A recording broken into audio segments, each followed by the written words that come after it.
I'm John LaPuma. I'm a practicing physician in Santa Barbara with a group called Chef Clinic. And I'm a professionally trained chef, too, with a group called ChefMD. We offer healthy, easy recipe videos online. And today, I'm going to talk with you about how to make yourself better with what you eat. Everybody should have, as a handout, something that is included, 10 things you can do now to make your food your culinary medicine, too. And 7 foods to buy now. You don't have to read this now. It's in your packet. You're the slide changer. Thank you. Good. But I'll cover some of the details here.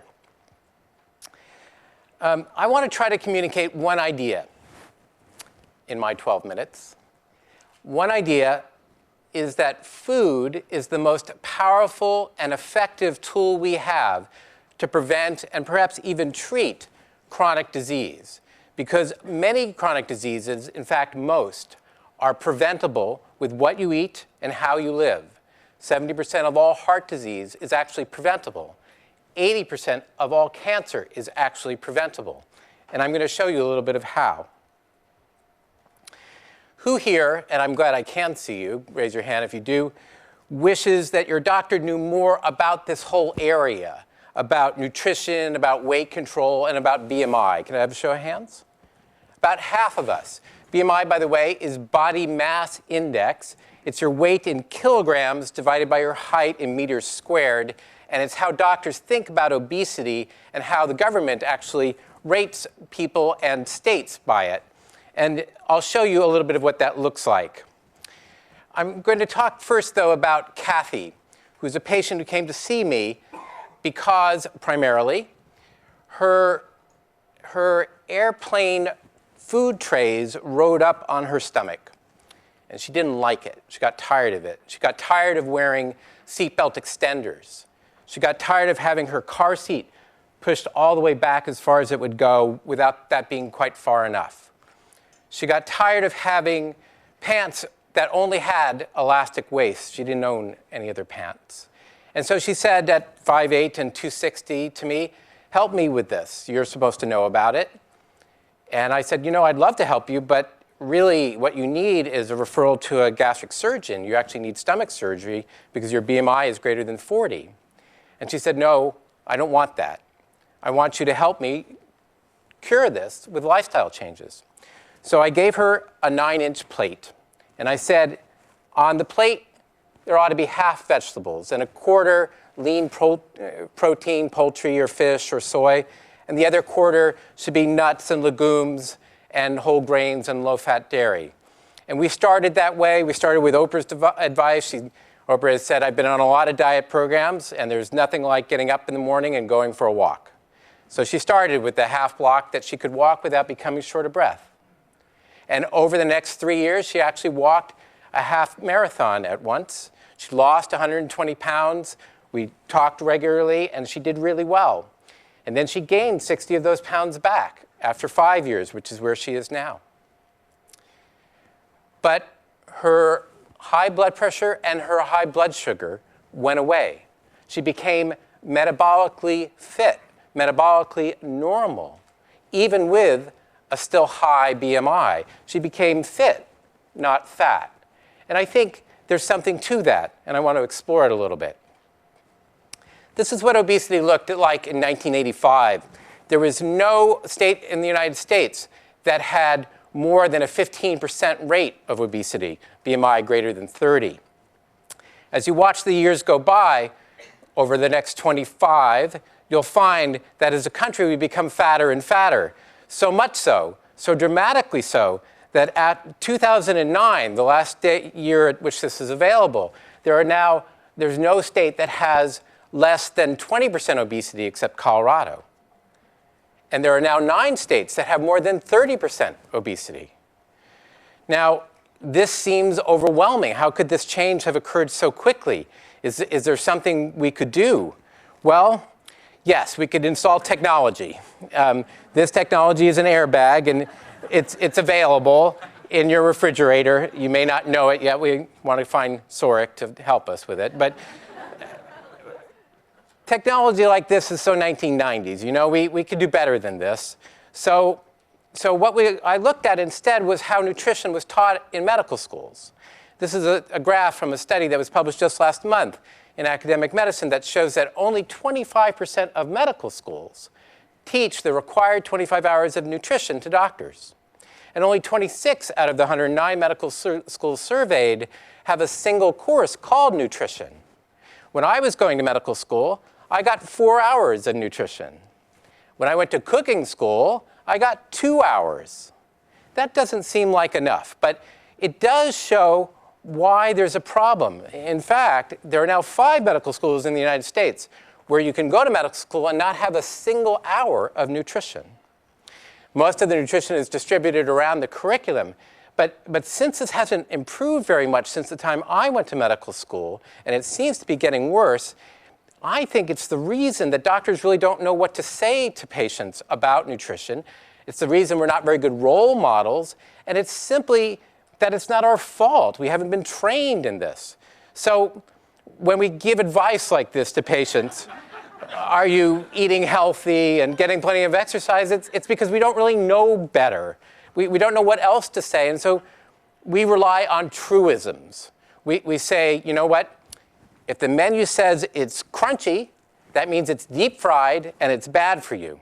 But then restaurants create menus that don't actually have letters. They only have pictures. And here you can get a quadruple bypass burger or a double bypass burger or a flat. This is an actual menu from the Heart Attack Grill in Chandler, Arizona. We give truisms like go to the health club and work out at the health club. But we don't tell people what to do when they get there. So they take the escalator to the health club. And we say, get a dog and walk the dog. But we don't tell them that they themselves need to walk. So this part of our training has been deficient. And it's resulted in some problems, one of which is the hospital menu. Now, I happen to think the meals in hospitals ought to be at least preventive, if not therapeutic. But as you can see, you can order white dinner rolls and white bread and actually a whole pepperoni pizza if you're on the regular menu in the hospital. And although this might be comforting in some ways, in others it just seems radically wrong that we should be serving food to people that actually help to cause the diseases that they're there for, instead of, I don't know, I guess we're trying to create more business. But you could think about this in other ways. You could say, well, look, this is simply a medical error on the part of the hospital. It's a quality problem. We should look at it like we look at other quality problems. You could look at it like, well, it's a satisfaction problem. We want better satisfaction ratings in our hospital. We'll give people what they usually order, and that is, of course, pepperoni pizzas. Or we could say, look, hospitals maybe don't have the same information that doctors don't have, and they need it. So with that in mind, here are 3 quick ways, and there are more on your handout, to make food your culinary medicine too.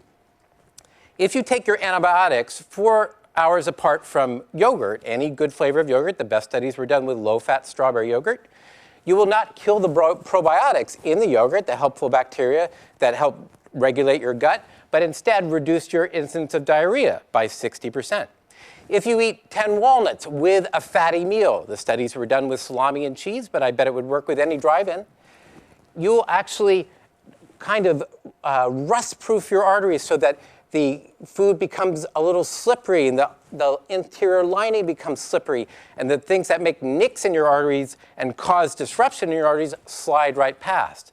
If you take what I call arterial Drano and have the right vitamin D3 level, the right HDL or healthy cholesterol, the right blood pressure, 115/75, your arteries will dilate and expand and prepare you for better blood flow to your brain, for better thinking, better blood flow to your heart, for more energy, better blood flow to your sexual organs, for better performance. That's all possible.